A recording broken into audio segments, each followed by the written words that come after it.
இது நம்பிக்கை மாணவர்களுக்கான வழிகாட்டும் நிகழ்ச்சி. முக்கிய கண்டுபிடிப்புகள் கீ இன்வென்ஷன்ல இன்றைக்கு நாம் காண இருப்பது ஆன்டிபயோட்டிக்ஸ் கண்டுபிடிப்பு. இதை பற்றி விளக்குவதற்காக நம்மிடையே மூத்த பத்திரிகையாளர் திருஞானம் ஐயா அவர்கள் காத்திருக்கிறார். வணக்கம் சார். வணக்கம் ஆர்த்தி. ஆன்டிபயோட்டிக்ஸினுடைய கண்டுபிடிப்பை பத்தி எங்களுக்கு விளக்கி சொல்லணும். முக்கியமா இதனுடைய முக்கியத்துவத்தை பற்றியும் விளக்கி சொல்லுங்க சார். ஆன்டிபயோட்டிக்ஸ் அப்படிங்கிறது பாக்டீரியாவால் ஏற்படக்கூடிய தொற்றுகளை கண்ட்ரோல் பண்ணி உயிர்களை காப்பாற்றுகிற ஒரு பேசிக்கான கண்டுபிடிப்பு. கிட்டத்தட்ட 100 ஆண்டுகளுக்கு முன்பு, இன்றையிலேருந்து 100 ஆண்டுகளுக்கு முன்பு இந்த கண்டுபிடிப்பு தொடங்கிச்சு. பென்சிலின், சல்ஃபனமைட் இது போன்ற அடுத்தடுத்த நிறைய ஆன்டிபயோட்டிக்ஸ் கண்டுபிடிக்கப்பட்டு மருத்துவத்துறையில் ஒரு பெரிய புரட்சியை உருவாக்கிச்சு. ஸோ அந்த வகையில் ஆன்டிபயோட்டிக் கண்டுபிடிப்பு என்பது மருத்துவத்துறையில் ஒரு மைல்கல் கண்டுபிடிப்பு. ஸோ பாக்டீரியாவால் ஏற்படக்கூடிய தொற்றுக்களை எதிர்ப்பதற்காக தான் இந்த ஆன்டிபயோட்டிக்ஸ் கண்டுபிடிச்சிருக்காங்க அப்படின்னு சொன்னீங்க. அப்போ அந்த பாக்டீரியானா என்ன, இந்த பாக்டீரியாவால் என்னென்ன நோய்கள்லாம் வந்து மக்களிடையே உருவானது அப்படின்றத குறித்து சொல்லுங்க சார். பாக்டீரியா அப்படிங்கிறது ஒரு செல் உயிரி. பாக்டீரியாவில் 2 வகை பாக்டீரியா இருக்குது. ஒன்று மனிதர்களுக்கு நன்மை பயக்கும் பாக்டீரியா, இன்னொன்று தீமை பயக்கும் பாக்டீரியா. நன்மை பயக்கும் பாக்டீரியாஸ் பொறுத்தவரை இப்போ நாம் சாப்பிடும் உணவு டைஜஷனுக்கு உதவக்கூடிய பண்பு, இந்த மாதிரி நல்ல பண்புகள் கொண்ட பாக்டீரியாஸ் இருக்குது.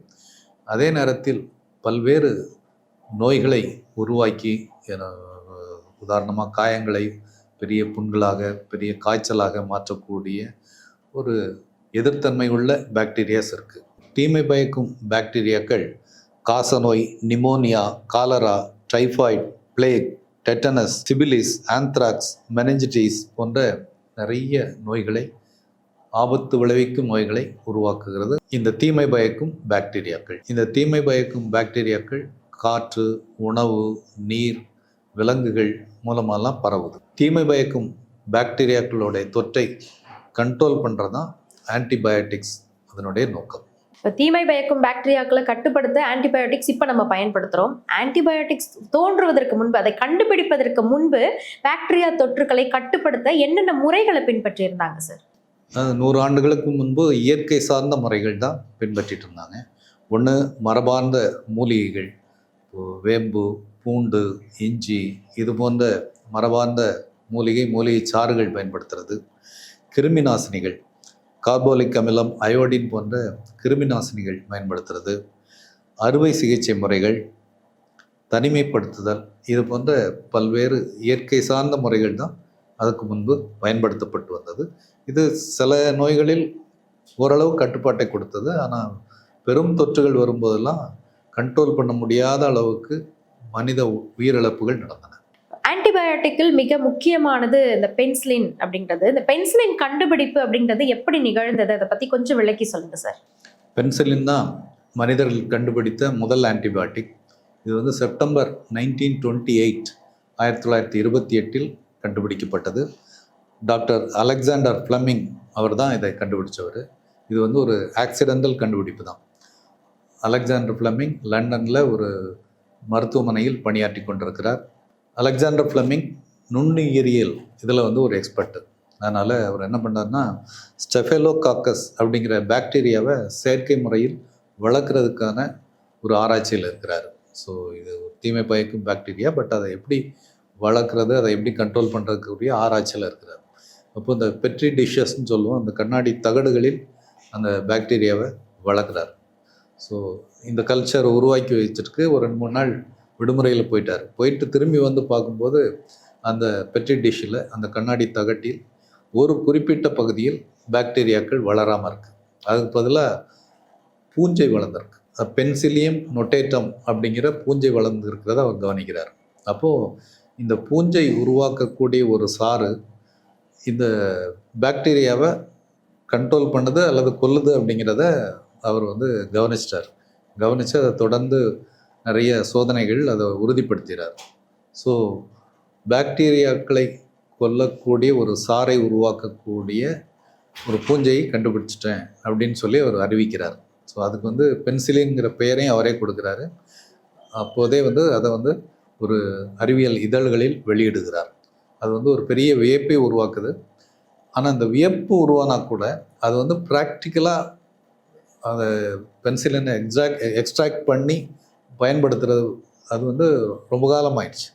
வெறும் கண்டுபிடிப்பு ஒரு வியத்தகு கண்டுபிடிப்பு அப்படிங்கிறதோட அந்த காலகட்டம் நின்றுச்சு. பென்சிலினை கண்டுபிடித்த பிறகு நீண்ட நாட்கள் ஆனது அப்படின்னு சொன்னீங்க. அந்த பென்சிலினை தனியாக பிரித்தெடுப்பதும் அதை சோதித்து வெற்றி காண்பதும் இந்த நிகழ்வுகள் எல்லாம் எப்பொழுது நிகழ்ந்தது சார்? அதை பற்றி சொல்லுங்க.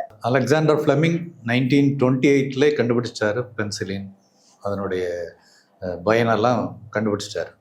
பட் அவர் வந்து ஒரு தனிப்பட்ட மருத்துவர். அவரால் பெரிய அளவில் அதை வந்து டெஸ்ட் பண்ணுறதுக்கோ அல்லது மேனுஃபேக்சர் பண்ணுறதுக்கோ அதுக்குரிய வசதிகள் அவர்கிட்ட இல்லை. அதனால் அது அறிவிப்போடு நின்று போச்சு.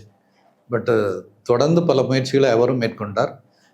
குறிப்பாக ஆக்ஸ்ஃபோர்ட் பல்கலைக்கழகம் அதில் வந்து ஆர்வம் காட்டியது அவர் கண்டுபிடிச்சு 10 ஆண்டுகளுக்கு பிறகு. 1928 கண்டுபிடிச்சாரு. 1938 ஆக்ஸ்ஃபோர்ட் யூனிவர்சிட்டி அதில் ஆர்வம் காட்டும். ஹோவர்ட் ஃப்ளோரி, ஏர்னஸ்ட் செயின், இந்த 2 டாக்டர்ஸ் ப்ரொஃபஸர்ஸ் இவங்க வந்து அதில் இன்ட்ரெஸ்ட் காட்டுறாங்க. இவர் அலெக்சாண்டர் ஃப்ளெமிங்கை வரவழைத்து பேசுகிறாங்க. ஸோ தொடர்ந்து ரிசர்ச்சுக்கான முயற்சிகள் நடக்குது, பெரிய அளவில் நடக்குது. 1938 முயற்சிகள் தொடங்கின. 1940 ஃபஸ்ட்டு டெஸ்ட் ட்ரையல் ஒரு எலியை பரிசோதிக்கிறாங்க. பென்சிலின் எந்த அளவு எஃபெக்டிவ் அப்படிங்கிறது எலியின் மூலமாக பரிசோதிக்கிறாங்க. 1940 எலி பரிசோதனை வெற்றி பெற்ற பிறகு 1941 மனிதர்களுக்கு பரிசோதிக்கப்படுது. 1941 அலெக்சாண்டர் அப்படிங்கிற ஒரு போலீஸ் கான்ஸ்டபிள், அவர் வந்து குண்டு தாக்குதலில் காயம்பட்டு ஒரு கடும் காயத்தோடு வராரு. அந்த புண்கள் ஆற முடியாத புண்கள், பெரும் காய்ச்சல், இறக்கும் தருவாயில் இருக்கிறார். அப்போது அவருக்கு இந்த பென்சிலின் ஃபஸ்ட் டைம் செலுத்துகிறாங்க. அவருக்கு வந்து காய்ச்சல் கட்டுப்படுது, புண்கள் ஆற தொடங்குது.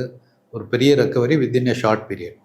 பட் அன்றைய நிலைமையில் பென்சிலின் எக்ஸ்ட்ராக்ஷன் ரொம்ப டஃபஸ்ட் ப்ராசஸாக இருந்தது. அதனால் பென்சிலின் பற்றாக்குறையினாலே அவர் இறந்து விட்டார் ஒரு மாதத்துக்கு அப்புறம். ஸோ இது வந்து பென்சிலினுடைய மாஸ் ப்ரொடக்ஷனுடைய தேவையை வலியுறுத்திய ஒரு சம்பவம். இந்த பென்சிலினுடைய தயாரிப்பை துரிதப்படுத்துவதற்காக ஆக்ஸ்போர்ட் குழு என்ன மாதிரியான நடவடிக்கை எல்லாம் எடுத்தாங்க சார்?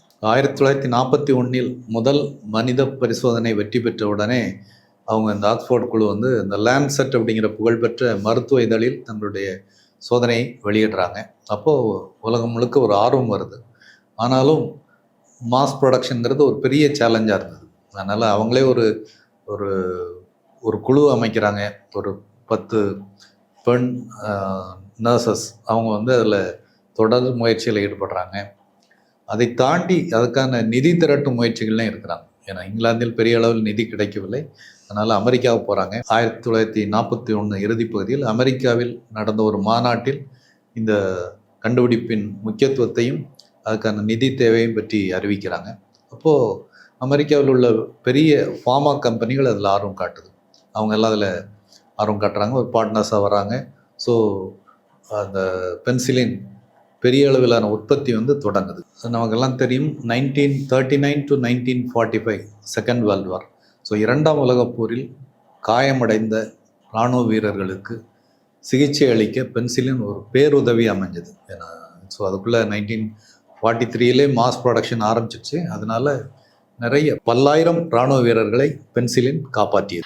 உயிர் காக்கும் மருந்தாகிய இந்த பென்சிலின் கண்டுபிடிப்புக்காக நோபல் பரிசு எப்பொழுது வழங்கப்பட்டது? யார் யாருக்கெல்லாம் வழங்கப்பட்டது சார்? 1945 ஆண்டு பென்சிலின் கண்டுபிடிப்புக்கான நோபல் பரிசு 3 மருத்துவர்களுக்கு வழங்கப்பட்டது. முதல்ல பென்சிலினை கண்டுபிடித்து அறிவித்த டாக்டர் அலெக்சாண்டர் ஃப்ளெமிங், அடுத்து ஆக்ஸ்போர்ட் பல்கலைக்கழகத்தில் அதை ஒரு பேராராய்ச்சியாக எடுத்து சென்று அதற்கான ஒரு மாஸ் ப்ரொடக்ஷனுக்கான பேஸ் அமைத்த ஆக்ஸ்போர்ட் பல்கலைக்கழக பேராசிரியர்கள் ஹோவர்ட் ஃப்ளோரி, ஏர்னஸ்ட் செயின், இந்த 3 பேருக்கும் நோபல் பரிசு 1945 நோபல் பரிசு, மருத்துவத்துக்கான நோபல் பரிசு பகிர்ந்து அளிக்கப்பட்டது. மிக சிறப்பாக சொன்னீங்க சார். இப்போ இந்த பென்சிலின் கண்டுபிடிப்பு போலவே சல்ஃபோனமைடு கண்டுபிடிப்பும் நிகழ்ந்திருக்கு. இந்த இரண்டுமே ஒரே காலகட்டத்தில் நிகழ்ந்ததா சார்? பென்சிலின் கண்டுபிடித்தவர் டாக்டர் அலெக்சாண்டர் ஃப்ளெமிங் 1928. சல்ஃபனமைட் கண்டுபிடித்தவர் ஜெர்மன் சயின்டிஸ்ட் கெர்ஹார்ட் டொமாக்.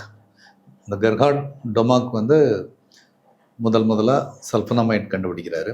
ரெண்டுக்குமான ஒப்பீடுன்னு பார்த்தீங்கன்னா, இது 1928 பென்சிலின் கண்டுபிடிக்கப்பட்டாலும் கூட முதல் ஹியூமன் டெஸ்டிங் நடந்தது 1941, கிட்டத்தட்ட 13-14 ஆண்டுகளுக்கு அப்புறம் தான். ஆனால் சல்ஃபனமைட் 1932 கண்டுபிடிக்கப்பட்டது. 1935 வெற்றிகரமாக பரிசோதிக்கப்பட்டு ஒரு மாஸ் ப்ரொடக்ஷனுக்கு வந்துருச்சு. அதனால் சல்ஃபனமைட் கண்டுபிடிப்புக்காக டொமாக் நோபல் பரிசு பெற்ற ஆண்டு 1935. முன்கூட்டியே பென்சிலினை கண்டுபிடித்தாலும் கூட அலெக்சாண்டர் ஃப்ளமிங்கும் மற்ற இருவரும் நோபல் பரிசு பெற்ற ஆண்டு 1945. பென்சிலின் சல்ஃபனமைடு இதனுடைய வெற்றி, இந்த கண்டுபிடிப்பினுடைய வெற்றி வேற எந்த ஆன்டிபயோட்டிக் கண்டுபிடிப்பிற்கு வித்திட்டது சார்? நிறைய ஆன்டிபயோட்டிக்ஸ் அடிப்படையில் பென்சிலின் ஃபஸ்ட்டு கண்டுபிடிக்கப்பட்டு அடுத்த சல்ஃபனமைடு ரெண்டுமே பெரும் தாக்கத்தை உருவாக்கிச்சு. ஸோ அதே போன்ற ஆன்டிபயோட்டிக்ஸ் கண்டுபிடிக்கின்ற முயற்சி உலகெங்கும் இருந்தது. ஸ்ட்ரெப்டோமைசின் 1943 கண்டுபிடிக்கப்பட்டது. குளோரம்ஃபெனிகால் 1947 கண்டுபிடிக்கப்பட்டது. டெட்ராசைக்ளின் 1948 கண்டுபிடிக்கப்பட்டது. எரித்ரோமைசின் 1952 கண்டுபிடிக்கப்பட்டது. ஸோ இதை தொடர்ந்து இன்னும் பல ஆன்டிபயோட்டிக் மருந்துகள் கண்டுபிடிக்கப்பட்டன. இவை அனைத்துமே மனித குலத்துக்கு பெரும் சேவை செய்தன. மிக முக்கியமான இந்த ஆன்டிபயோட்டிக்ஸினுடைய பயன்பாடுகளை குறித்து நிறைவாக ஒரு முறை தொகுத்து சொல்லுங்க சார். தீமை செய்யும் பாக்டீரியாக்கள் மூலம் ஏற்படக்கூடிய நோய் தொற்றுகளை கட்டுப்படுத்துவதில், தடுப்பதில், மனிதர்களை குணமாக்குவதில் ஆன்டிபயோட்டிக்ஸ் பெரும் பங்காற்றி வருகின்றன. இன்றைக்கும் இதன் மூலம் இருக்கக்கூடிய ஒரு சவால் என்னன்னா, இந்த பாக்டீரியாக்கள் என்ன சொல்லுது, ஆன்டிபயோட்டிக்ஸ் ரெசிஸ்டன்ஸ் அப்படிங்கிற ஒரு தன்மையை உருவாக்கி தொடர்ந்து ஆன்டிபயோட்டிக்ஸ் கொடுக்கும்போது அப்புறம் எவ்வளோ ஆன்டிபயோட்டிக்ஸ் கொடுத்தாலும் அதை ரெசிஸ்ட் பண்ணி நிற்கக்கூடிய தன்மை சில பாக்டீரியாக்களுக்கு வந்துடுது. ஸோ அதை பற்றி ஆய்வுகளும் நடந்து கொண்டு இருக்கின்றன. எனினும் லட்சக்கணக்கான உயிர்களை காப்பாற்றுவதில், குறிப்பாக தொற்று நோய்களிலிருந்து காப்பாற்றுவது, அதே மாதிரி காயம்பட்டவர்கள், போர்களில் பெரும் காயமடைந்தவர்கள், இவர்களை காப்பாற்றுவது, இதிலெல்லாம் ஆன்டிபயோட்டிக்ஸோட ரோல் மகத்தானது. ஆன்டிபயோட்டிக்ஸ் பற்றிய ஒரு நல்ல விளக்கம் கொடுத்திருந்தீங்க சார். மிக்க நன்றி. நன்றி ஆச்சு.